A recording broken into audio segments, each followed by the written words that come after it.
Try to stay sharp. If he wakes up, shout and run as fast as you can. Do you hear? I will.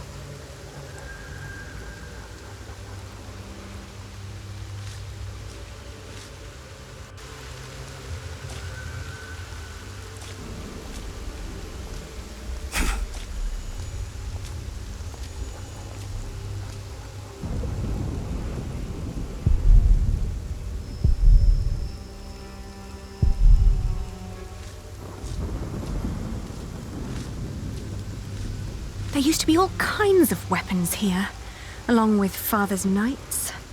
Now there is nothing.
I'd rather not alarm anyone.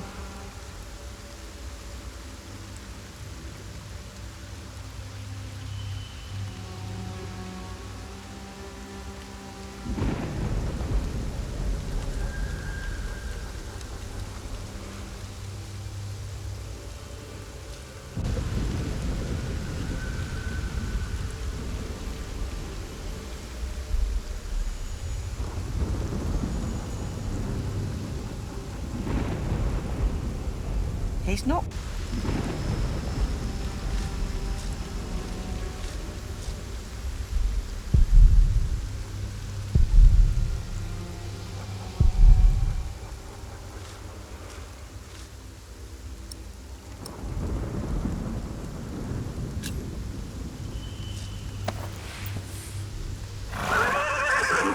Careful! He doesn't seem to like that.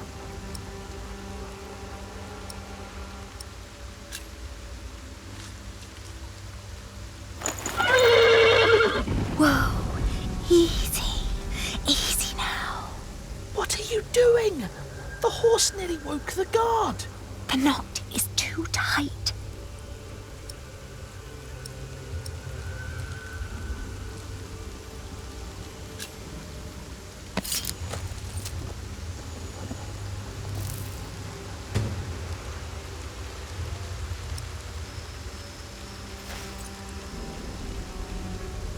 Oh, you look hungry.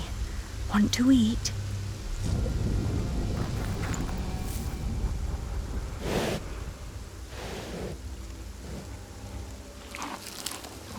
It's calm now. Try to mount it, Richard. But where do we go? To Winchester, of course. We need to find Father and talk to the king. They must find out what's happening here. Now climb on. It won't eat forever.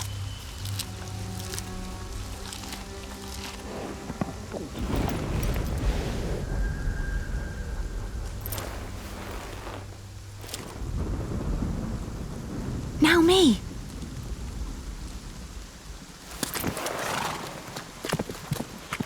Oi! You there! Stop! Cut him off!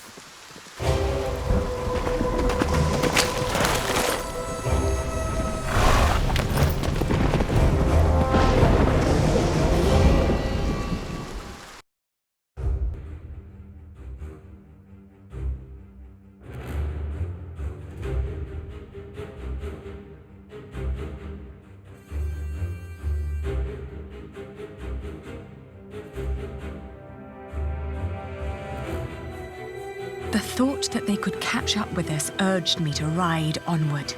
It rained relentlessly. After a while, Richard's moaning got weaker, but I did not dare look back, for I feared to see William Hamley right at our heels. I forced the horse to go faster, hoping that my brother would not succumb to his wounds.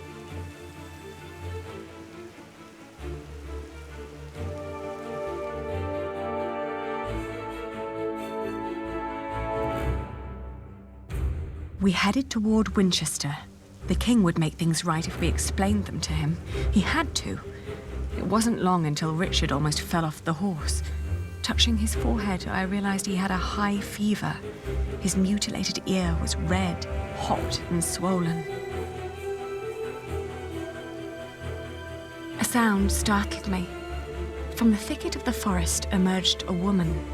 I was ready to draw the dagger that was flush against my forearm. I asked her to give us her name. This was her forest, she said, so we should be the ones introducing ourselves. I proclaimed that I was the daughter of the Earl of Shiring, travelling with my brother. I can tell your nobility by your manners. She smiled and revealed in turn that she was the wife of the local verderer. Seeing Richard's ear, she said that he needed help. Luckily, their hut was nearby. She offered us food, shelter, and care.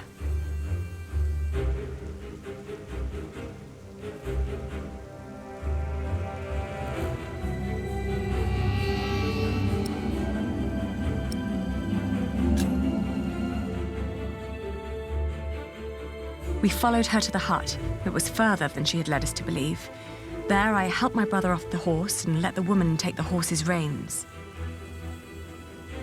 The hut was rather barren, with few furnishings. It was almost as cold as outside, and there was no sign of her husband.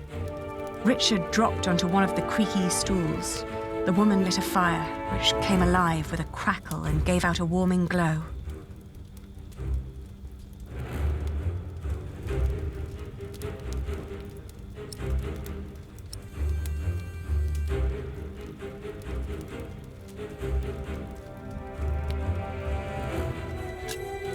I raised my voice and repeated more urgently that if we didn't act right now, Richard might die. At my words, the woman seemed to wake up from her absent-mindedness. She nodded towards the fire. There was a sound outside, but she distracted my attention by turning to Richard. She started to explain that to close a wound, one must gently press a hot piece of metal against the flesh. This will stop demons and bad smells from entering the body. The woman's eyes kept darting to the door, so I turned my head to see what it was she was looking for. The moment after I'd turned my head, my own knife was pointing at my face. She'd noticed the dagger in my sleeve and had yanked it out before I knew what was happening. She apologized. It's a tough world, and it's eat or be eaten. There was another noise outside. "He's here," she said.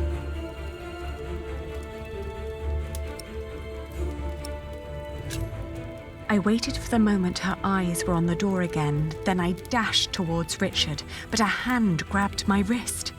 It was too big and rough to be hers. The man threw me aside and I landed hard on the floor. My head spun. He examined us and our weapons and broke into laughter. He stepped closer to reach for Richard's sword, but his wife interrupted. "We can't sell that. Everyone would know who that sword belonged to." The man grunted in agreement and turned to leave. Before she followed him, she dropped my dagger. "Burn out your brother's wound with this," she said, and disappeared. We heard the whinnying of William's horse and the stomping of hooves from outside. We stood frozen until Richard told me to go and have a look. As I did, the outlaws were long on their way, and our mount with them. The hut probably hadn't belonged to them in the first place, but at least it meant a roof over our heads for the night. The fire was still burning. We had no other choice but to trust the word of the outlaw. The heated dagger trembled in my hands. "Do it, Ali, I can take it." Richard tried to sound brave. A horrible hissing sound and the smell of burnt flesh filled the hut when the blade touched his ear. but it seemed to work. For a few hours, I guarded the door while Richard slept, but soon I fell asleep too.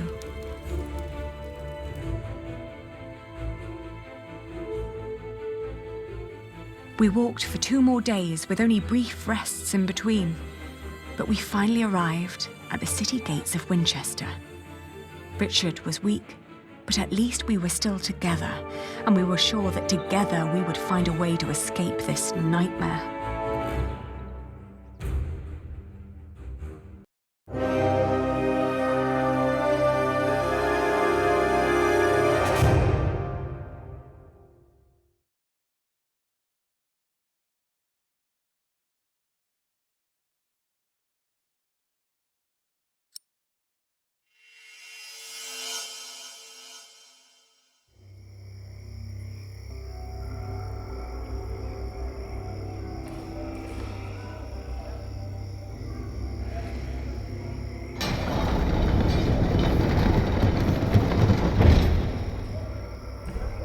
We made it.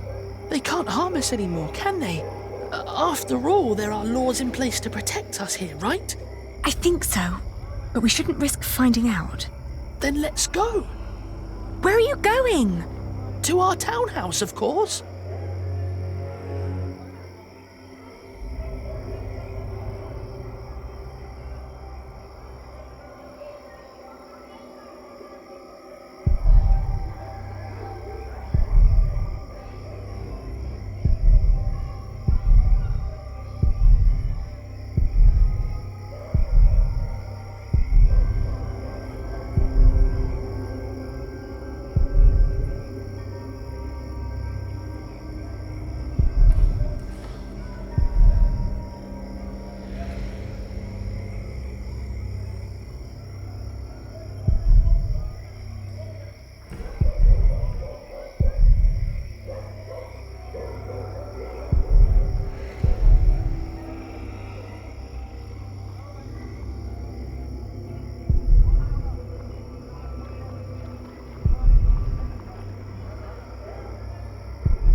I should get Richard first.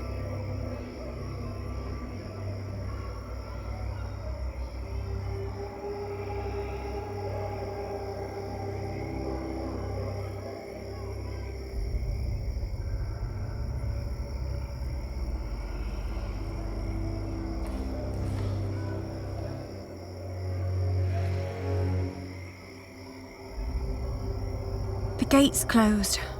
We better come back tomorrow. Ali, there's someone here. Maybe it's Father. Do you think so? Well, they must have put him somewhere. I have a bad feeling about this. Come now, before anyone sees us here.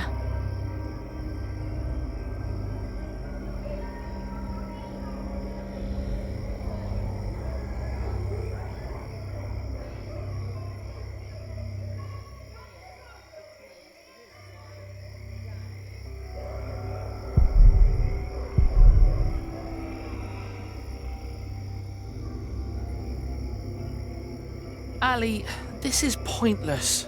There must be one kind soul in this town. What is it? Oh, good evening. We're sorry to disturb you, but my brother and I have been through a lot and desperately need shelter for tonight. Please. Wait here. Are you mad? Do not let them in. They're thieves. What did I say? Oh, Let's go, Ali. They're just like everyone else.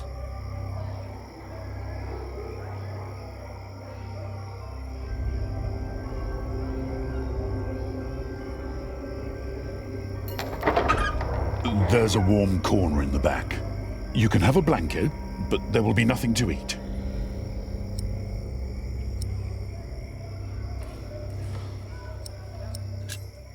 thank you.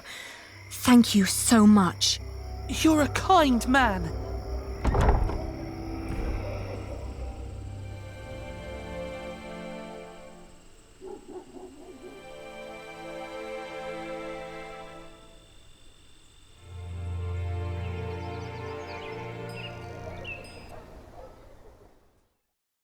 When I woke up that morning, I was alone. I hoped that Richard had risen early, maybe to go to the castle. I left to search for him right away.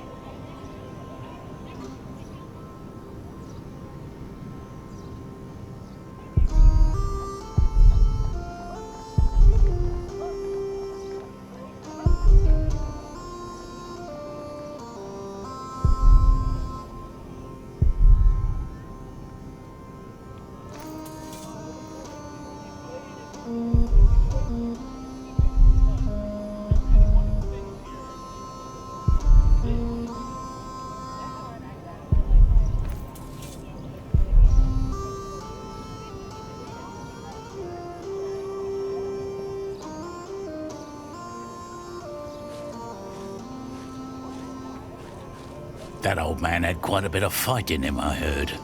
They whipped him for days. And when it was over, he just asked for a mug of wine. Didn't beg, but asked, "Hurry up, I'm thirsty." Like it was some kind of feast or something. Makes you wish he was still on our side. What a shame. Nah, he's not fighting. He's giving up. Burned down to the stump he is. Nah. Giving up looks different. Not if you've lost it all. Heard he even sacrificed his own children.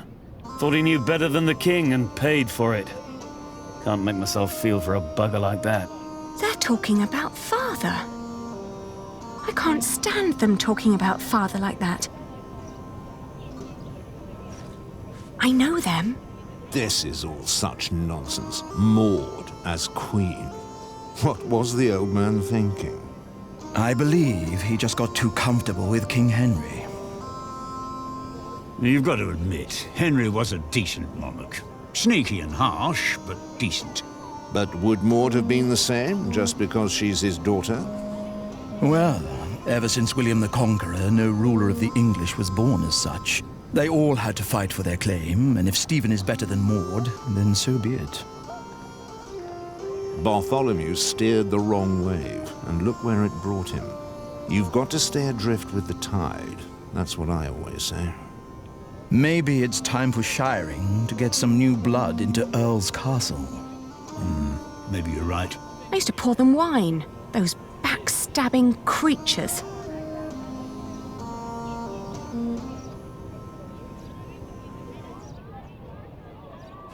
On our way here, we had to stay at an inn. They made us eat peasant food. Gruel? Not a pinch of meat. Isn't there a law against that? Well, they aren't allowed to eat our food, but they can make us eat theirs. We had a fowl butchered and smoked before we left. We'll do the same next time. This common food may help with work in the fields, but I heard it also makes you stupid. They don't care about me, and I even less about them. I don't have time for that.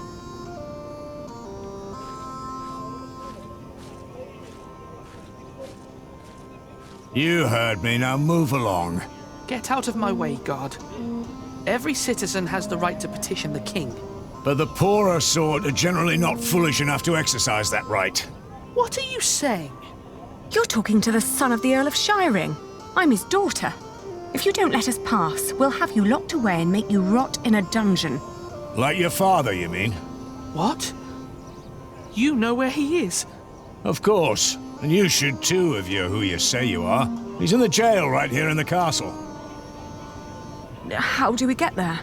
Go left before the gate and cross the yard. You'll need to talk to the jailer, though. His name is Odo, and he's got deep pockets. Deep pockets? Well, you lower sort cannot expect any favors for nothing.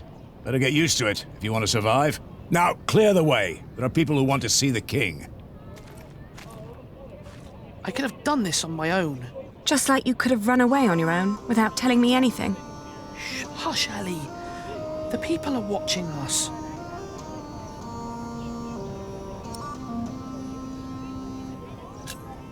How's your ear? It's pounding like a drum. I'm sorry. I thought I could talk to the king before you woke. You did so much yesterday. I didn't want to wake you. Please, don't be cross.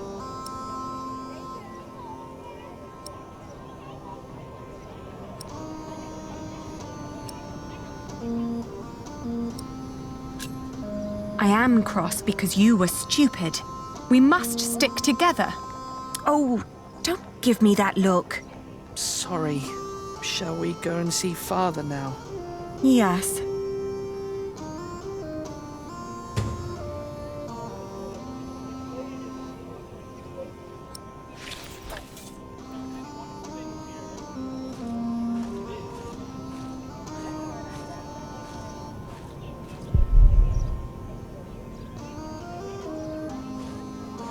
How could they put Father in jail?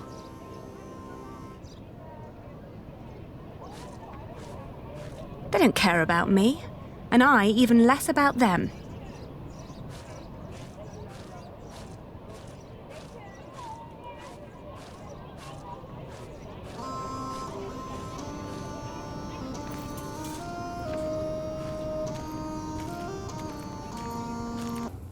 Did you like what you saw, mistress? Of course not. But my husband seems to be in good health. I hope it'll stay that way. I hope so too, but, you know, nowadays good food is just so hard to come by. Oh, you're so kind. That'll help to keep him fed for a while, surely. Take good care of him. I'll be at the market. Will do. Good business, mistress. What are you staring at? Your ear. You should take better care of yourself.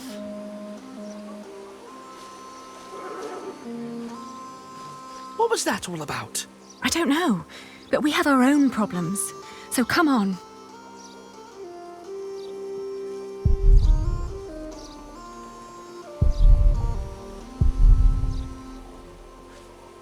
You're a good horse, and so calm.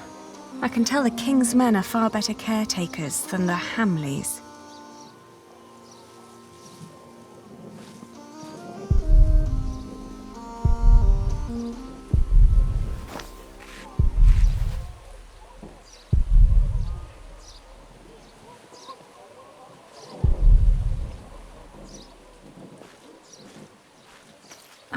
Are you the jailer? Your humble servant. What is it? We're here to see our father. He is the Earl of Shiring. Is he? Look like just plain Bartholomew to me. So he's here? Look at us when we're talking to you. How much have you got? We've nothing. So don't bother asking for a bribe. Then you can't see your father. Sorry.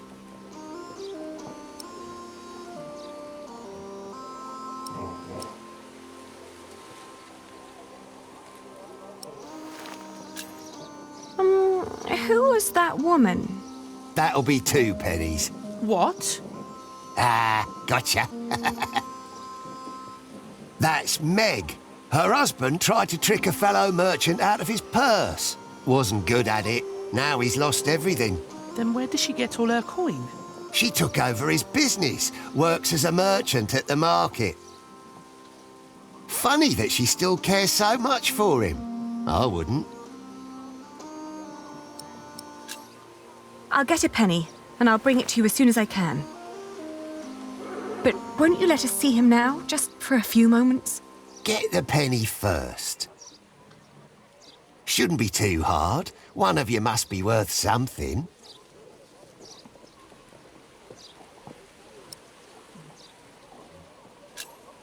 Please, let us see him now. Sorry, can't make an exception. Each time someone wants to see someone, they have to pay. That's the rules. But they're your rules. Right, but that doesn't make them any less rulesy, does it? Must have been dozens so far, each one slipping me a penny. If I let you in for free, the others might think I treated them unevenly, that I am an unjust man. Can't have them think that, can I? How is he? Just tell me that, please. Is he all right? No, he's not. He's dying. Now get out of here.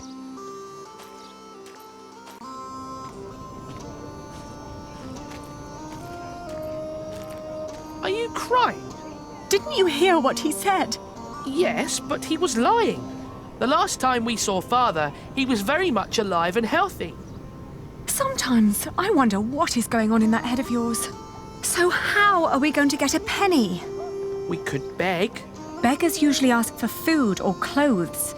I never heard of anyone giving them money. Well, how do people get money? The king gets money from taxes, lords have rents, priests have tithes, shopkeepers have something to sell, craftsmen get wages, and peasants don't need money because they have fields. Apprentices get wages too. So do labourers. We could work. But Ali, I can't work like a common man. I'm the son of an earl. Not anymore. You heard what the jailer said. We're no better than anyone else now.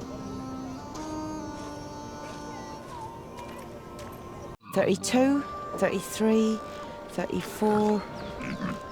You sure this is right? Don't patronise me, Meg.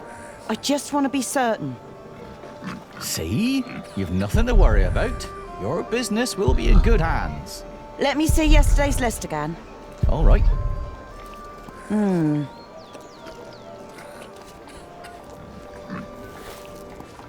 13.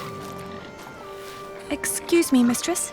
Oh, I've seen you before. You're going to see someone in the jail, right? It's the only explanation why they'd let you enter the courtyard dressed like that. That wasn't very nice. What is it?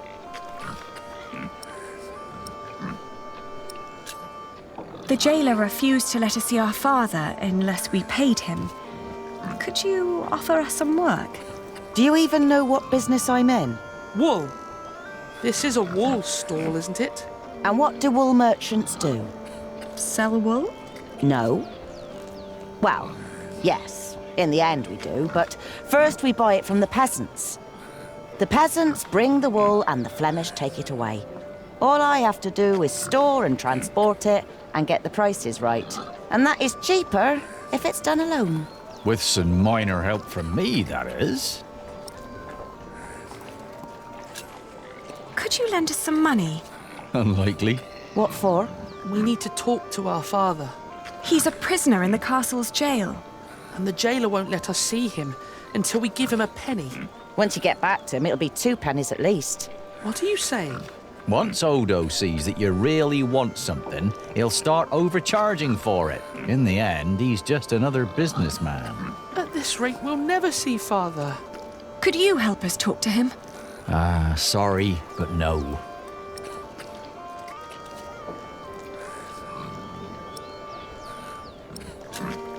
Oh, what were you doing at the jail? I'm sorry, I didn't mean to pry. You know, my husband is a prisoner as well. He used to run this business, but he was caught selling underweight. Now I have to travel to Flanders and tell my husband's agents that they don't need to worry. Leaving my entire business in this man's hands. A wise decision.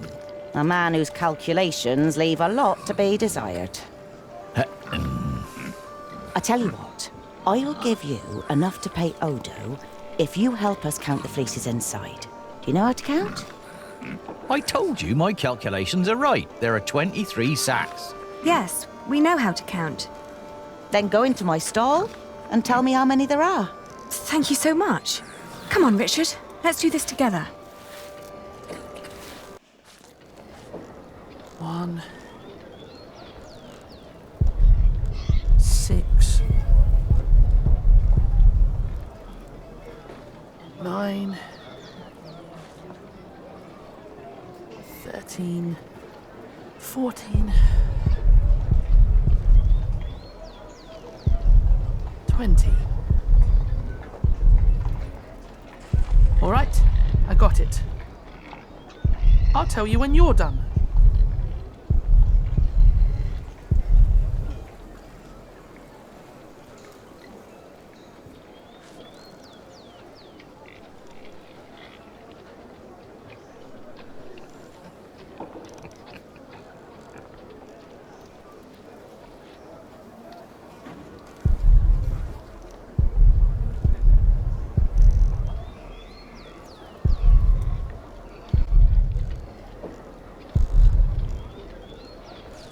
How many have you got? 23. Are you certain? I think so.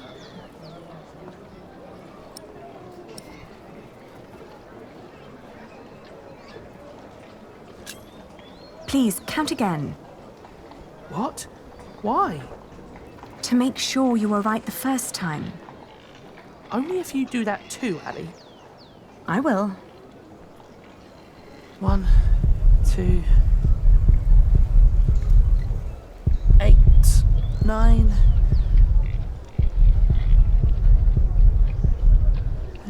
11, 16. I'm done.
So? Still 23. Let's tell them then.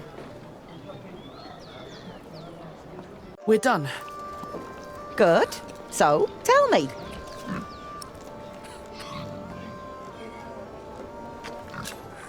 All in all, there are 22 sacks of wool in there. Ali, are you sure? Tell me again, Aldous. How much did you pay per sack? As I said, for mixed quality such as this, it was £1 average. £1 per sack? Ah, selling wool is good business. With the coin you have here, this means... I'm right. We're 1 sack short. The children miscounted. It seems everyone miscounts apart from you. Here's your coin, girl.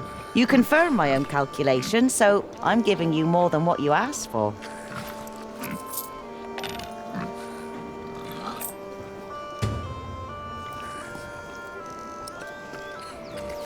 If you're smart, you'll find out what Odo wants more than money.